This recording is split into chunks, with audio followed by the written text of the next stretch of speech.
Welcome everyone. My name is Daniel Del Gaudio. I'm a PhD student at the University of Stuttgart, and I'm going to present you our paper with the title A Live Context Model for Semantic Reasoning in IoT Applications. Our work is partially funded by the German Software Campus Initiative. In the beginning, I want to give you an example for an IoT application that we typically work with. So here we see a conveyor belt scenario with multiple sensors and actuators that are all attached to different IoT devices. For example, there's a distance sensor to measure whether an item is placed correctly on the conveyor belt. Then we have an item relocator to relocate the item if it is not placed correctly. We have an RFID reader to identify an item. We have a camera to maybe detect whether an item is fine or not. And then in the end, we have a conveyor belt controller to lead the item to the correct destination.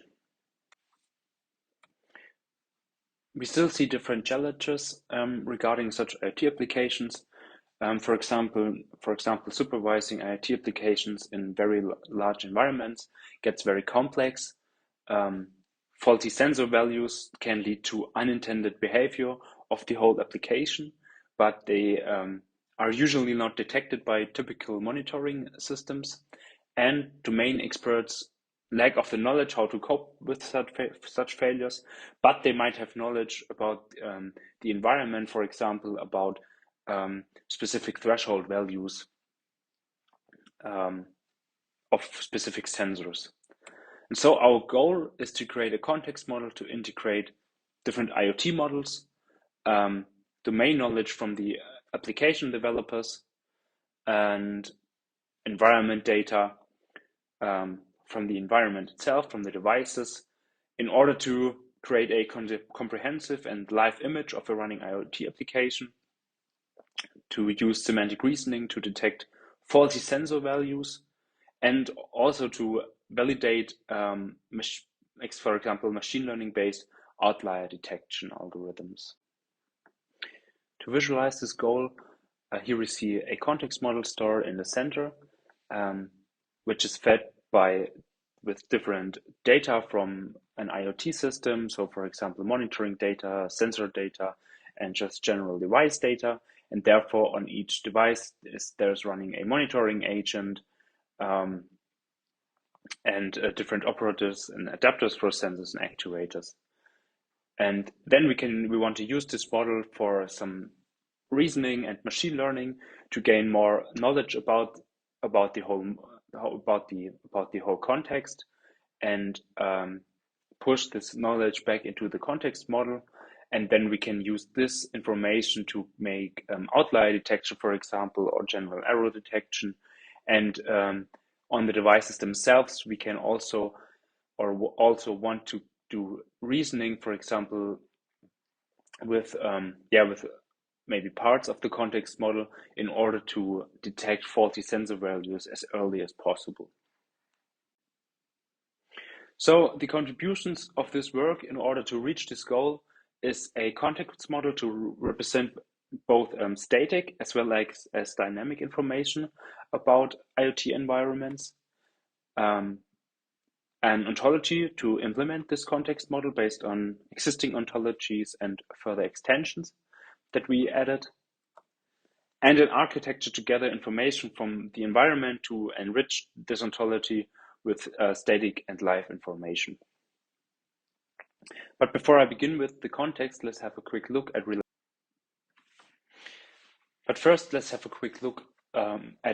work. So there's different related work that compares different models and ontologies for the IoT. But we found that there's a lack of ontologies to store time series data, which we want to do in order to include sensor values and monitoring values, for example, in our context model. But this research serves as a basis for our work, in such sense that we we used it to determine an ontology that's a foundation for our context model. There's also different work that uses approaches for semantic reasoning in IoT applications, but they usually do not include dynamic information like sensor values, but only static knowledge into their ontology. And we also see the RDF data cube vocabulary as a related work because it can be used to manage time series data in an ontology. And our idea is that we can link such an RDF data cube with our context model in order to integrate the RDF data cube and use it to manage the time series data.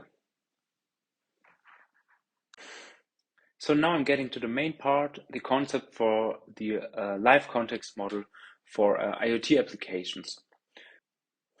First, I want to show you the method that we used in order to create this context model.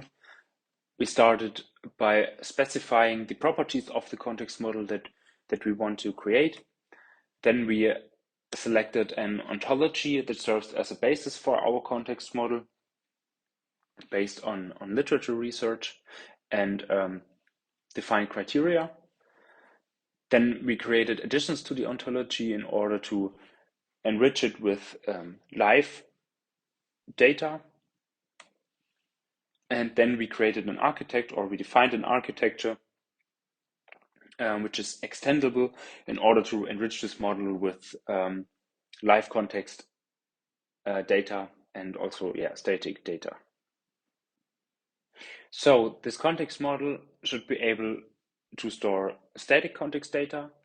So for example, or all the objects that are inside an environment, for example, all devices and sensors that are inside an IoT environment. And we also want to store dynamic context data, for example, measurements of sensors or monitoring values. And we want to associate this dynamic data with the static data. So we want to be able to store in this model for which device a specific measurement is and to which a specific monitoring value belongs.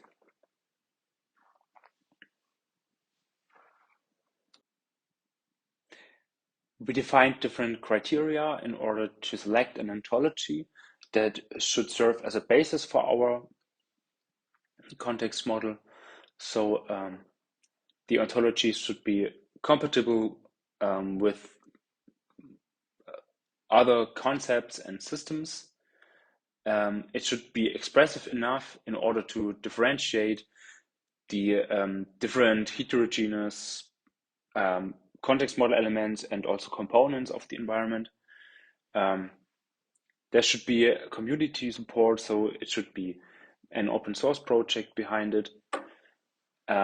We want it to be scalable in terms of the amounts of devices that can be represented in the model, and also in terms of the amount of measurement and sensor values that should be stored in the model. And the ontology should be quite mature, so it should be a standard or at least a de facto standard in the area. And the ontology that fulfills all of these 5 requirements is IoT Lite. Yet it still doesn't fulfill all the specifications of our for our context model. So we had to create some additions to IoT Lite. Therefore, we created 2 namespaces: the IoT inst namespaces for instances of component and the IoT context namespace for context data. The IoT context namespace consists of 2 classes, a measurement class and a monitoring component class. The measurement class basically enables us to store time series data inside the ontology. So time series data typically has some value, always a timestamp, and We can also store a quantity kind to specify of which kind such a one measurement is. And IoT context has also the class monitoring component to specify that a specific device is being monitored. And we can also associate such a monitoring component with multiple measurements. Later, I'm going to show you an example of an instance of such a context model, where you will also see the IoT ins namespace. But first, I want to show you the overall architecture that we create. So in a typical IoT environment, we usually have the IoT system itself, which consists of all the devices. There are all the devices that typically communicate with each other. We have usually some MQTT client on the device in order to publish this sensor data, for example. We have monitoring agents in order to monitor the device. And typically we have some sort of IoT runtime system, as we call it, or maybe an IoT platform that can be used to manage all the devices and maybe even the software that is running on the devices, and maybe also the monitoring. And then we use different adapters, an adapter for each data type that we use to retrieve the data from the IoT system. And also we have different data to retrieve the data from the IoT runtime system, which should have some sort of API in order to serve all the static data about the environment. So data about all the devices that are in the environment, and so on. So for example, IP addresses, device names, and so on. And with the dynamic data adapters, we retrieve the, for example, sensor data or monitoring data from the devices themselves. And then we integrate all this data into the context model store, where we can serve it via some context API.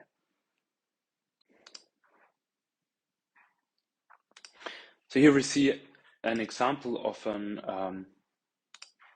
such an IoT context model that we created by using the IoT ins namespace. Usually I have a system at the top, and then we can have multiple devices. And the devices are usually connected, or if devices are being monitored, they are connected with a monitoring component class from the IoT context namespace, and the monitoring component class is associated with multiple measurements that always contain a value, a timestamp, and a quantity type. And we furthermore can connect an IoT device with a sensing device from the sensor network ontology, and then connect this sensing device again with IoT context measurements, and that represent the time series data of a specific sensor, and also have a value, a timestamp, and a quantity type to define the type of measurement that we have.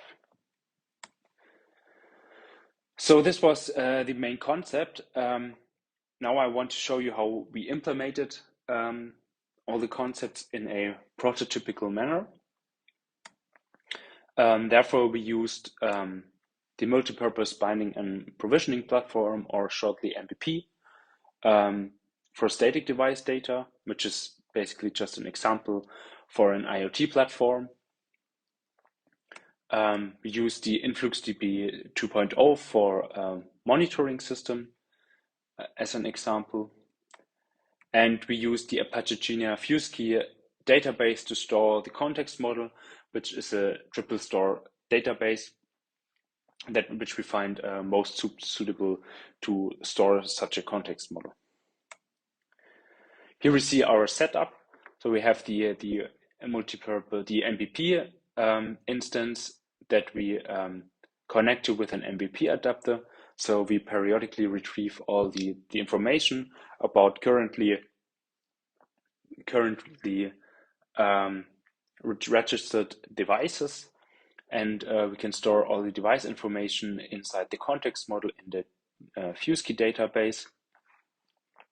And then we have Telegraph on each device as a monitoring agent, and we store the monitoring information in InfluxDB database, and then we periodically retrieve this monitoring information and transform it into our context model and store it in the Apache FuseKey database associated with the devices. And furthermore, we created an MQTT adapter that basically just connects to an MQTT broker that we typically have in our IoT systems. And the information is pushed from an MQTT client on the devices to the broker, and there we can retrieve it and also store it in the context model and connect it with the associated device.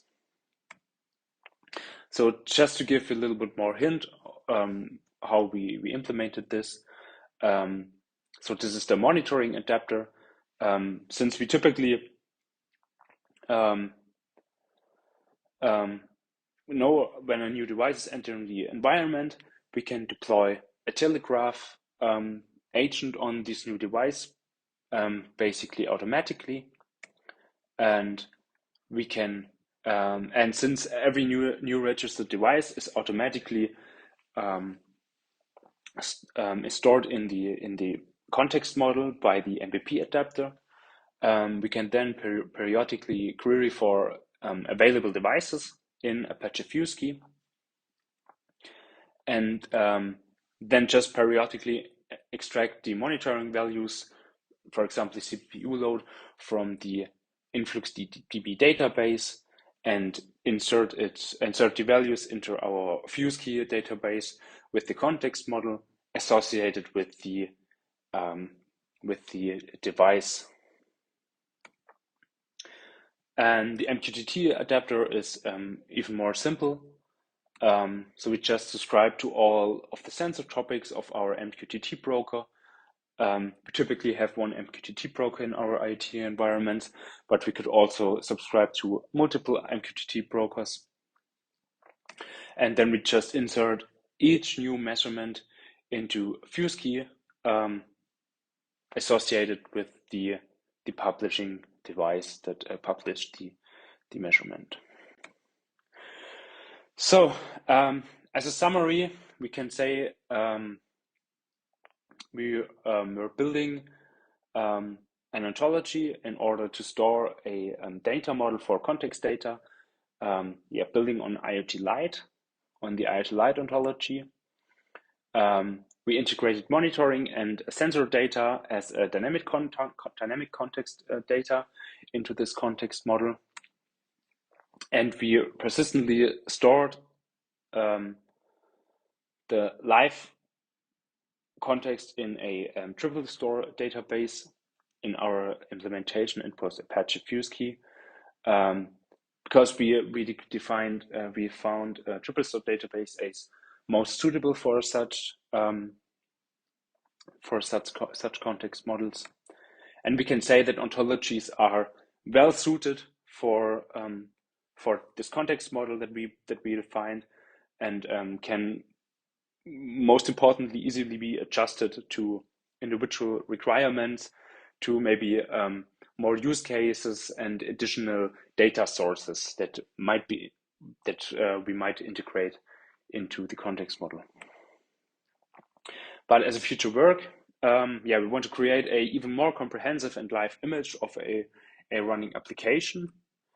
We want to use semantic reasoning to detect faulty sensor values based on this context model. And we also want to validate, for example, machine learning-based outlier detection.